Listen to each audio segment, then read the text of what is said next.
Salut à tous, très heureux de vous retrouver pour un nouvel épisode de l'After Game. Aujourd'hui, émission spéciale débrief du match de Ligue 1 hier soir, OM Saint-Etienne. Avec nous aujourd'hui un Stéphanois, nous fait le plaisir d'être avec nous. Salut Yo. Salut Lucas et bonjour à tous. Bonjour. Bonjour Kenzo et Isaac, nos deux Marseillais. Salut les gars, la forme. Salut Lucas, merci d'être avec nous.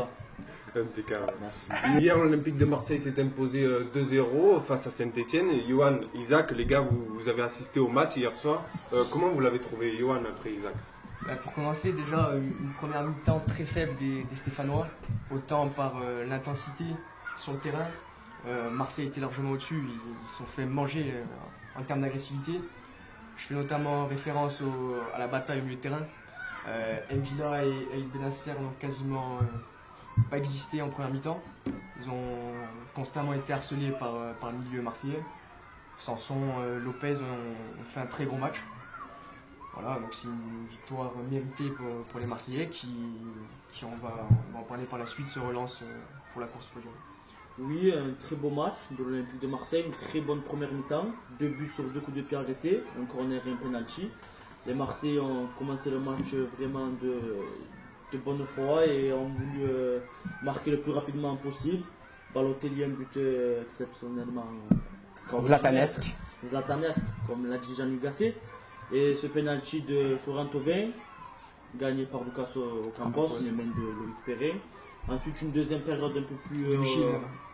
Debuchy. Sanctionné d'un carton jaune. Oui.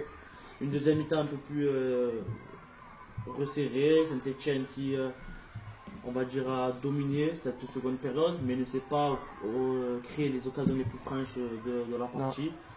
Donc une victoire logique de l'Olympique de Marseille qui se relance la course à la Ligue des Champions. Ouais, c'est une victoire logique, sachant qu'on ça fait quelques matchs qu'on voit que la différence du 4-4-2 fait du bien aux Olympiens.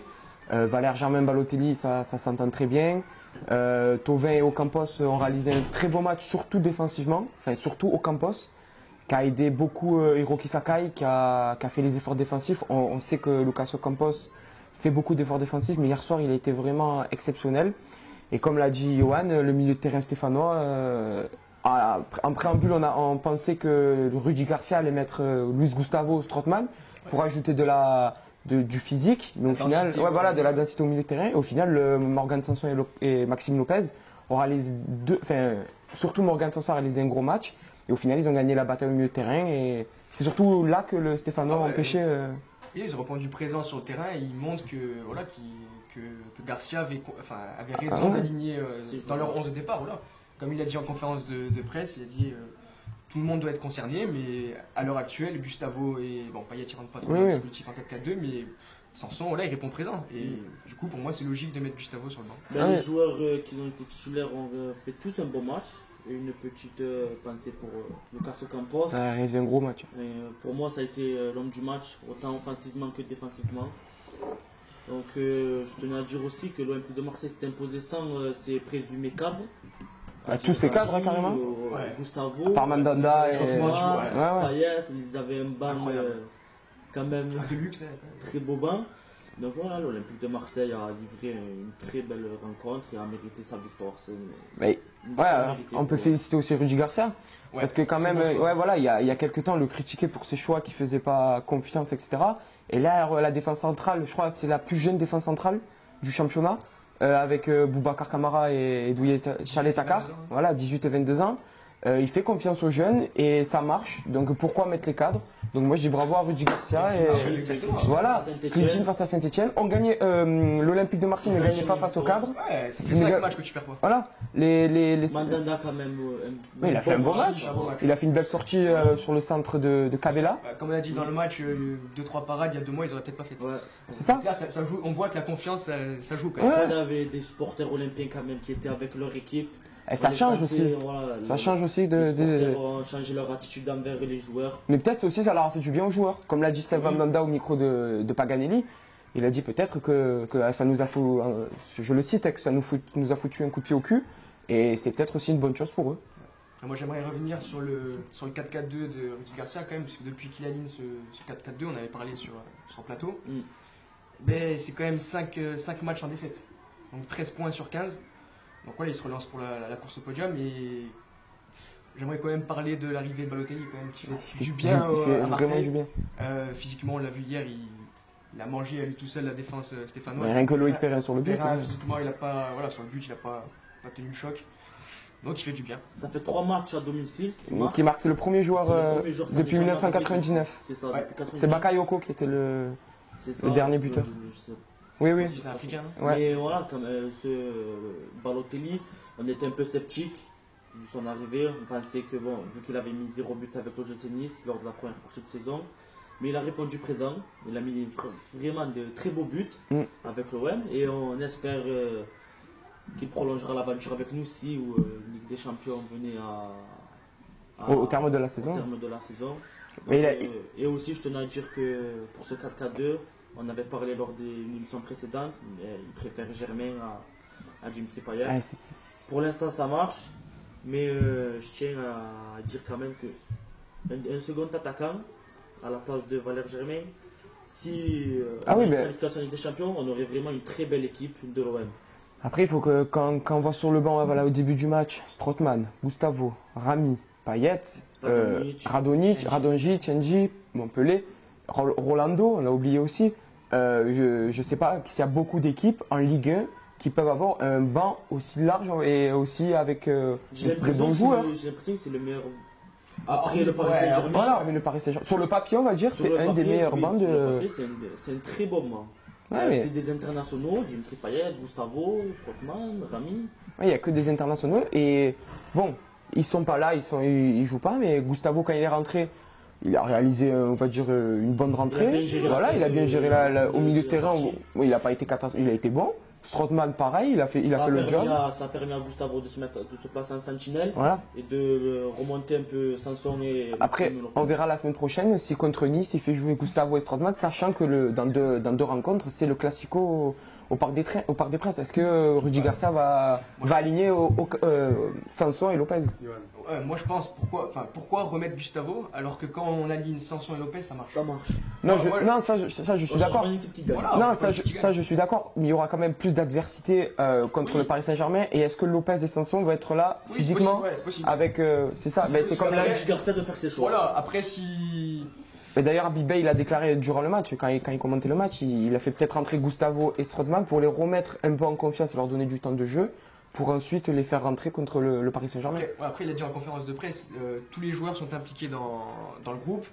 Tout le monde doit, à l'entraînement, doit se donner à fond pour tirer le groupe vers le haut. Et je pense que c'est même pas de la com, je pense que c'est la réalité. Ouais, c'est la réalité. Parce qu'on voit sur les réseaux sociaux de l'OM, sur Objectif Match par exemple, on voit que tous les cadres, ils sont impliqués. Oui, il a dit. Il y a personne qui marronne. Sur le banc, Rami, il avait le sourire. Payet, pareil. Donc je pense que le groupe vit bien depuis le coup de pied au cul, comme l'a dit Mandanda, des supporters. Et est-ce que Marseille peut de nouveau croire à une troisième place au classement, Enzo? Oui, mais tout va dépendre aussi des résultats de l'Olympique Lyonnais. On sait qu'il y a 5 points qui les séparent. La 36e journée, l'Olympique Lyonnais se déplacera à l'Orange Vélodrome. Ça sera une rencontre déterminante, mais également les matchs à venir. Après, on n'oublie pas que l'Olympique de Marseille, comme on l'a dit, ils vont se déplacer va se déplacer au Parc des Princes. Ça aussi, est-ce que l'OM va arriver à gagner ou pas? Ça va être un match aussi très déterminant. Alors, pour moi, il y a plusieurs motifs d'espoir. Déjà, pour commencer, c'est que enfin Rudy Garcia a trouvé une vraie tactique. Il y a une stabilité, on La va dire. stabilité, 4-4-2, comme on l'a dit, ça marche bien. Déjà, premier argument. Ensuite, un deuxième motif d'espoir, c'est que Marseille, comme tu l'as dit, va recevoir Lyon à 36e journée, donc ça peut être aussi un avantage. Après, ils vont aussi recevoir la dernière journée Montpellier, un concurrent direct. Mais il faut rappeler que Marseille n'est qu'à 5 points de la 3e place, donc tout est possible. Et donc voilà, avec un grand Balotelli, un Marseille qui enchaîne une série, ça fait 5 matchs qui sont vaincus. Donc s'ils continuent sur leur lancée, je pense qu'ils peuvent le faire. Oui, l'OM peut espérer accrocher cette troisième place. Lyon est encore en lice en Ligue des Champions et en Coupe de France. L'OM n'a que le championnat à jouer, donc ils devront gagner tous ces matchs et ils n'ont pas leur destin entre leurs mains. Ça sera aux équipes devant Lyon, voire Lille, de se louper dans certains matchs et donc de l'Olympique de Marseille de grappiller point par point. Et le plus important, c'est de gagner ces confrontations en direct. Donc réception de Lyon sera très importante Bah, pour la course à la Ligue des Champions. Bien sûr. La différence, c'est que l'OM a gagné hier face à un top 4, même si Saint-Etienne du coup est passé 5e. L'OM a gagné face à un top 4 et ce n'était pas arrivé depuis longtemps. C'est la première victoire. Voilà, c'est la première victoire d'un top 4. Alors, l'Olympique de Marseille a perdu contre Lille, les matchs aller, match retour, a perdu contre le Paris Saint-Germain au match aller, on attend le match retour. Donc ça peut aussi faire, on verra si ça fera la différence en fin de saison. Ouais, après pour revenir rapidement sur le match, faut pas oublier que Marseille certes s'impose contre Saint-Etienne, mais Saint-Etienne ne s'est jamais imposé face à un club qui prétend à jouer l'Europe. 2 défaites face à Paris, 2 défaites lors du derby face à Lyon, 1 défaite au LOSC. D'ailleurs la semaine prochaine Il reçoit le LOSC. Et Retour de 3 points. Galtier Ouais, Geoffroy Guichard. Il était déjà venu. Là, Oui, oui. Voilà. D'ailleurs il avait perdu 5-0 la dernière journée. J'espère que ce sera le même scénario, mais bon, ça va être plus compliqué. Et du coup, voilà, 3 points. Mais Saint-Etienne n'a pas gagné depuis 1979 40 ans. Ouais. au Vélodrome. Mais Ça- il s'est imposé hier face à Dijon, quand même in extremis, on va dire, c'est but contre son camp, 1-0. Ouais. C'est lors de des saisons comme ça où des équipes arrivent à gagner 1-0. Ah ouais, ça On se rappelait de Nice il y a 2 ans. Même l'OM, c'est un moment où. Oui, c'est sous l'ère Lillibop. Lillibop, l'Olympique de Marseille n'a gagné que par des 1-0. Il s'était ouais, mais qualifié. ça passe par là. Des Voilà. matchs à l'arrache, tu gagnes, et c'est 3 points au final. Mais comme j'avais dit précédemment, les supporters de l'OM, je pense qu'ils préfèrent que l'OM gagne 1-0 tous leurs matchs que des matchs nuls et Après, des ils vont tous défaites. les gagner. Voilà. Il n'y aura pas de. Il y aura pas, il y Là, aura tu pas gagnes de. avec la manière ou pas, tant que tu as les 3 points, je pense que les supporters sont contents. Oui, mais hier. Après, si tu gagnais 38 matchs 1-0, bien sûr. Ah ouais. Mais si faut gagner. Comme je le dis toujours, c'est ces confrontations directes qui comptent le plus. Pour moi, c'est des matchs à 6 points. C'est-à-dire, tu gagnes face à Lyon, tu leur enlèves 3 points et toi, tu en prends 3. C'est ces matchs-là qui te permettent de te qualifier en Ligue des Champions. Lyon, la saison dernière et même cette saison, c'est une équipe quand même qui a des difficultés face à des équipes plus petites que elle. Mais quand elle reçoit par exemple le Paris Saint-Germain ou qu'elle va au stade Vélodrome ou autre, elle arrive à gagner ces matchs-là. Ça arrive à se transcender dans les grands matchs. Ouais. Et Après- qui permettent à l'Olympique Lyonnais d'être aujourd'hui en 8e de finale avec des champions face au FC Barcelone. La différence peut-être de l'année dernière, c'est que l'OM cette année est chasseur et non pas chassé. Alors que l'année dernière, on se rappelle que Lyon venait avec 6 points de retard. Donc la pression était plutôt pour les Olympiens. Alors que là, cette saison, la pression, on verra bien sûr à la 36e journée, mais la pression est dorénavant, va être peut-être sur les Lyonnais. Voir combien il y a de points avant le. Voilà, la avant la Après, 36e journée. l'OM c'était en course en Ligue Europa. C'est ça fait Et le deuxième match se joue jeudi. l'OM a perdu beaucoup de points. Il y avait moins de jours de récupération. Je me rappelle Ça, c'est important parce Ouais. que là, Marseille, il reste que le championnat à jouer. Oui, Alors que Lyon, comme tu l'as dit, Coupe ils de vont jouer France, des finales de Coupe de France, donc s'ils vont en finale, automatiquement, il devra faire avec. Enfin, il devra un peu faire des turnovers en championnat. Donc ça peut jouer. Mais sachant que l'année dernière, on se rappelle bien que l'OM avait fait le match nul face à Angers en déplacement. C'était lors des demi-finales.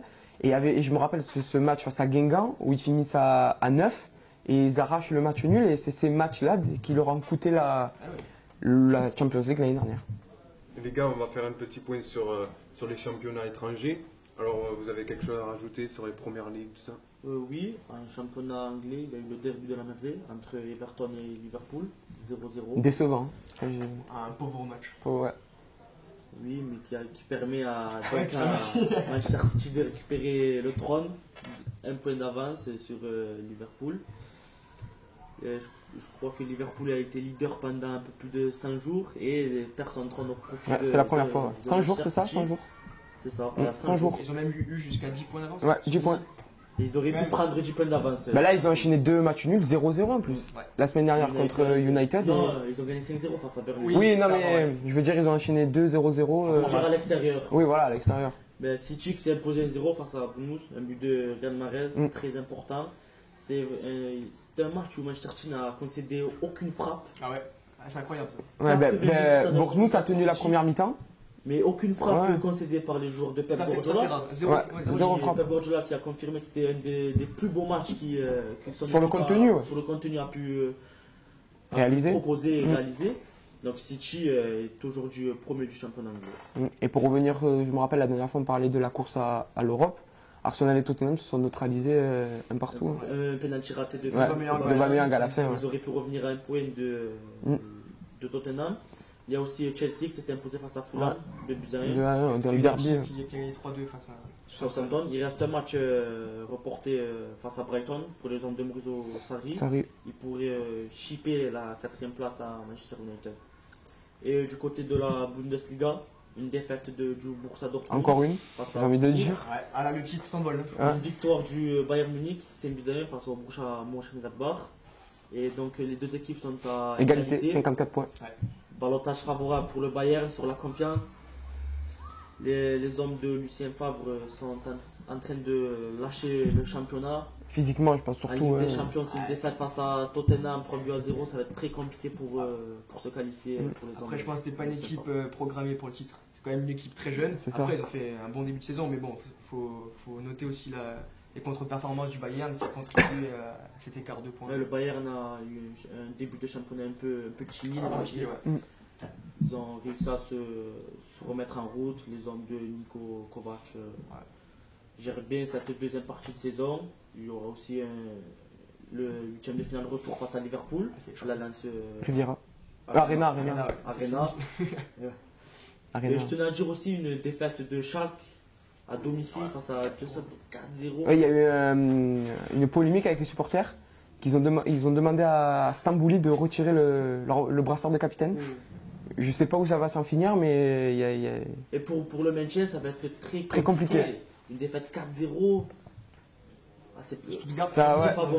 Ils ont gagné hier Stuttgart face à Nuremberg, je crois. Ouais, c'était ça. Voilà. Et pour le championnat italien, La Serie A, le choc, c'était bien sûr Naples face à la Juventus. La Juve s'est imposée 2-1 dans la douleur.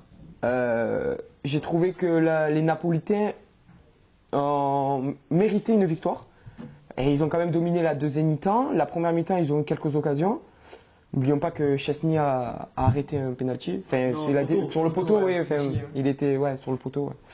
Ouais. Mais les Napolitains, bon, même s'ils concèdent la défaite, ils sont quand même à 16 points du leader. On savait que bien sûr, je pense que c'était les champions à plier. Pas de suspense. Mais après, c'est dommage pour les Napolitains parce qu'ils méritaient vraiment une victoire. Ils ont réalisé un très très très bon match.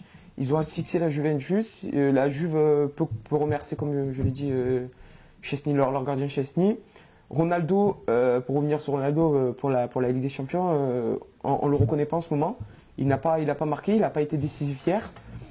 Peut-être un manque de confiance pour le Portugais, mais c'est inquiétant, je pense, en vue des... en tout cas, c'est de bon augure pour la Juventus. Oui, elles se relancent, on va dire. On va dire Elles se relancent. C'est toujours bon pour la confiance. Voilà. Pour la confiance, ça relance leur saison. Gagner à Naples, c'est-à-dire faire tomber. C'est le classico. C'est-à-dire la première Ah oui, défaite c'est la première défaite, ils étaient invaincus. à domicile, au San Paolo. Donc, oui, ça relance la saison de la Juventus, surtout en Ligue des Champions. Après, il ne faut pas oublier que la Juve hier a marqué tout le temps sur coup de pied arrêté, surtout contre le cours du jeu. Naples dominant avec Pjanic sur... c'est ça, le gardien napolitain a été expulsé sur le but de Pjanic, mais tout le temps contre le cours du jeu, alors que les Napolitains, franchement, ont réalisé un beau match et dommage pour eux. Ça aurait peut-être pu les relancer, prendre de l'avance derrière eux. Puis ce week-end, il y avait on va dire le troisième classico entre le Real et le Barça. C'est le 4e, non? Là, il y avait le match retour en coupe et là, en championnat. D'affilée. De l'année 2019. Ouais, mais de la saison. Ah oui, c'est le 4e. Ils avaient gagné 5-1 le Barça. Voilà. Barça avait gagné 5-1. Le Barça n'a pas perdu face au Real cette année. Le Bernabéu, c'est chez eux maintenant. C'est leur centre d'entrée dans l'histoire des confrontations, ils sont passés devant. Barcelone passe devant. Ouais. Pour la première fois depuis 87 ans. 87 ans. 96 victoires, je crois. Et Real 95. Donc ils sont imposés 1-0 sur un but de Rakitic. Et un peu dans la même physionomie du match retour. Coupe du Roi. En Coupe du Roi. Un match pas forcément maîtrisé par Barcelone comme à son habitude, mais finalement il s'impose. C'était pas un grand match comme on pouvait. Souvent décrié, Rakitic le sauve, on va dire. Il marque beaucoup de buts importants. Beau but, il a fait un beau match. Ouais. Et toujours là dans un moment important. J'aimerais quand même souligner la performance en défense centrale de Clément Langlais. Clément Langlais, et de Gérard Piqué aussi qui arrive à faire sortir les joueurs de leur l'attaque madrienne. Clément Langlais qui remplace Umtiti qui est blessé. La bonne pioche, on va dire. Il a fait 2 gros matchs. Il a défense centrale, mais son rôle. Et pourquoi pas être appelé en équipe de France prochainement. Après, est-ce qu'il va rentrer dans les papiers de Didier Deschamps? Ça, c'est autre Il y a chose. beaucoup de défenseurs qui tapent à la porte. Sachant c'est dans 3 semaines l'appel de la trêve internationale, Il y parce que avait- c'est après le match OM PSG. Il y avait Emeric Laporte avec City, mais Emeric Laporte, mais il ne rentre pas dans les papiers il vient de. de se blesser. Ouais, surtout il vient de se blesser, mais Il se surtout il blesser. ne rentre pas dans les papiers de Didier Deschamps. On le sait que. J'aime pas trop changer. Voilà. Il est devenu un cadre de Manchester City après un an, il a prolongé récemment. Après, dommage pour lui qu'il se blesse, mais on aurait pu voir si. Ça vient mal pour lui. Enfin, il a le niveau pour jouer en équipe de France. Mais pour revenir sur le Classico, un très grand match des défenseurs catalans. Mm. Et Gérard Piqué, Jordi Alba. Ter Stegen aussi qui a fait quelques beaux Ouais, arrêts. encore. Très beaux arrêts. Gérard Piqué qui est quand même prouve que c'est un des meilleurs défenseurs de la planète au foot. Ouh là, tu abuses un peu quand même là. Non, mais cette Un saison, des meilleurs cette saison, défenseurs. cette saison, Heureusement, Gérard Piqué, il a tout gagné dans sa carrière. Non, ça je suis d'accord, il a C'est- tout gagné, c'est- mais quand même. C'est un très grand C'est défenseur. un très grand défenseur, mais je pense qu'il y en a beaucoup devant lui quand même. Beaucoup, cette je pense saison, pas, cette saison, je pense cette- pas. À Cette saison, Ligue des Champions, il en a gagné cette saison, il fait ouais. 2 ou 3 Ligues des Champions, Une une saison. Coupe du Monde. Non, Euro. sur sa carrière totale. Sur sa carrière, c'est Non, il a- pas, ok, pas il a- beaucoup de défenseurs Ok. dans cette Non, carrière. mais, il a gagné beaucoup de trophées, mais en même temps, si tu regardes les équipes dans lesquelles il a joué, il a joué quand même dans de grosses équipes avec de gros joueurs. Après, il faut rappeler aussi. Enfin, après, c'est Après, mon, il faut c'est mon- s'imposer dans ces c'est mon- équipes. c'est mon avis personnel. Après, je pense que Piqué a été formé par Puyol et il peut le remercier aujourd'hui parce que je pense que Puyol. À deux derrière, je pense que Puyol prenait beaucoup d'assurance et Piqué, on disait il était fort parce qu'il y avait Puyol avec lui. Donc c'est pour ça que Piqué, c'est un très bon défenseur, mais il est loin d'être un top défenseur, pour moi. Il a appris aux côtés de Piol, mais en tout cas, pour venir sur le débat, Il a pris cette saison, mais il a pour moi, assumé la responsabilité. Après, Ouais. il a pris une défense seule à lui. Non, mais cette saison, oui, cette saison, il fait une pour moi, grosse saison. Il fait partie du. Cette top saison, 3 il fait- des il fait- centraux. il fait- Dans l'histoire des défenseurs, déjà la charnière Piqué-Puyol, elle est historique. Sous Pep Guardiola, c'est une des meilleures charnières centrales que le foot a vu. Et celle aussi, bon, on va dire, avec l'Espagne, Piqué, Sergio Ramos. Et actuellement, Piqué, Umtiti, Piqué, Clément Langlais. Piqué, c'est pour moi un très grand défenseur de par les titres qu'il a gagnés et la responsabilité qu'il a avec le FC Barcelone en Europe. Je suis pas tout à fait d'accord. Je pense que Godin, Ramos, Varane, Chiellini, Bonucci, je pense au-dessus. Ben, dans les titres, Piqué. Bah, déjà en termes de Non. palmarès, oui, tu peux pas comparer. Non, mais pas le palmarès, mais après après, sur on le est terrain. pas en- Sur le terrain. Les top joueurs, les légendes, c'est ceux qui peuvent s'asseoir à des tables peu communes, on va dire. C'est les joueurs qui ont remporté les trophées majeurs. C'est-à-dire une Coupe du Monde, un Euro, une Ligue des Champions empilée, Oui, d'accord, des mais championnats. il est Pas quand beaucoup même. de défenseurs Il était. ces trophées-là. C'est quand même, il était quand même dans des grosses équipes. Il y avait de gros joueurs, Messi, Xavi, Iniesta. C'est pas donné. Oui, mais c'est ce que je te dis avec vu que quand Ce que tu veux Beaucoup de dire. défenseurs sont passés au FC Barcelone. On peut citer par Oui, exemple Jérémy mais- Mathieu. Il n'a pas assumé la responsabilité. Ah, mais ce qui veut Ah, mais dire, tu peux pas comparer des Jérémy Mathieu avec. Oui, mais Gérard c'est des Piqué. joueurs qui viennent au FC Barcelone, qui s'imposent sur la durée, qui gagnent des trophées.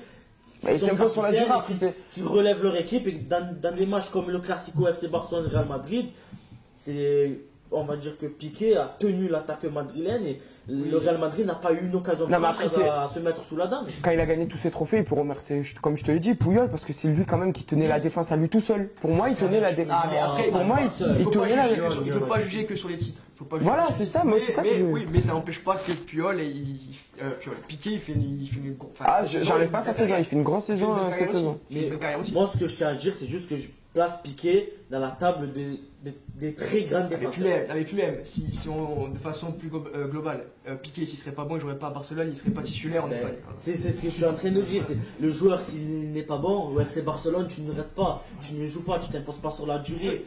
Il y a des joueurs qui sont passés, beaucoup de joueurs, je n'ai pas les joueurs en tête, qui sont passés par le FC Barcelone et qui n'ont pas assumé ce rôle-là de jouer FC Barcelone, qui est un des très grands clubs. Le problème de Piqué, c'est qu'il est pas constant en fait. C'est ça le problème. Il peut te faire une bonne saison parce que ça fait longtemps qu'il faisait pas une aussi bonne saison que ça. Ça faisait 2-3 saisons que Piqué il était en dessous. Et cette saison, on va dire qu'il revient au niveau. Ben, c'est parce qu'il n'y avait pas de partenaire à côté de lui. Ça. Il manquait quelqu'un d'aussi rugueux et d'aussi. Bah là aussi c'est instable parce que c'est soit l'anglais, soit Umtiti. Umtiti est blessé.